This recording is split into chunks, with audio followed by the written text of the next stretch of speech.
This tablet for a price tag of 4,000 to 5,000 pesos.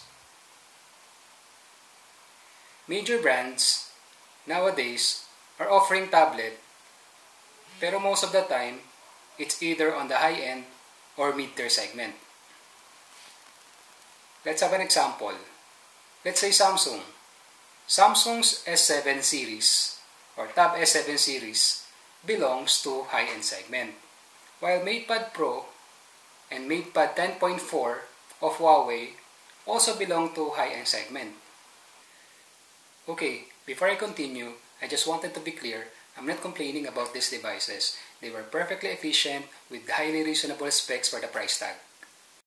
But there's a missing link in the market, particularly the entry-level segment. Bakit wala pang nag-offer ng 10 inches tablet at around 4,000 to 5,000 pesos? Now, I discovered na meron palang isang brand, major brand, and they were one of the pioneers in the market today. They were here even before Android and iOS era. Sila yung mga kasabay ng Nokia, ng Motorola, and early days ng Samsung. And I'm talking about Alcatel. This tablet has 10.1 inches IPS LCD screen with 1280 by 800 resolution, 2 megapixel rear camera, 2 megapixel front camera, dual speaker at the bottom, 3.5mm headphone jack, 2 GB of RAM, 32 GB of internal storage, expandable memory up to 128 GB via micro SD card, 4080 mAh battery, and Android 10.0.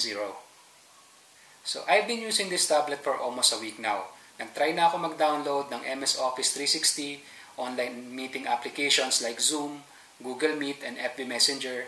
Everything runs smoothly, even on the background. Kayang-kaya rin itong mag-stream ng Full HD video from either Netflix or YouTube, and meron din itong MiraVision for display picture quality optimization. The front camera is an average quality for a tablet. Tingin ko 2 megapixel is fair enough to serve online meeting applications na nasabi ko kanina. Rear camera though might not be for everyday use, but good as backup or document scanning purposes. Its dual speaker at the bottom, a 3.5mm headphone jack for private listening pleasure or receiving calls, that is a plus for me because hindi naman lahat kaya maka-afford ng wireless Bluetooth headset. The biggest upside for me is the screen size. The biggest downside, it's only quad-core, but like I said, the full package spec is fairly enough for the price. By the way, the battery life is not the best in the market for a 10 inches tablet. Charging time from 0 to 100 will take mga siguro 5 hours. Endurance time with always on screen settings and connected to Wi-Fi, maybe it will take around 4 to 5 hours as well. The Alcatel 1T10 Smart Wi-Fi version might not be the best tablet for you. But the price, as I mentioned, the 4,990 pesos SRP is spot on for those who's aiming to own their first tablet or for those people who need it for homeschooling or distance learning. Anyway, this is the Alcatel 1T10 Smart Wi-Fi version. For me, it's basic but reasonable. I have the silent unboxing next. Stay right there. Thank you for watching.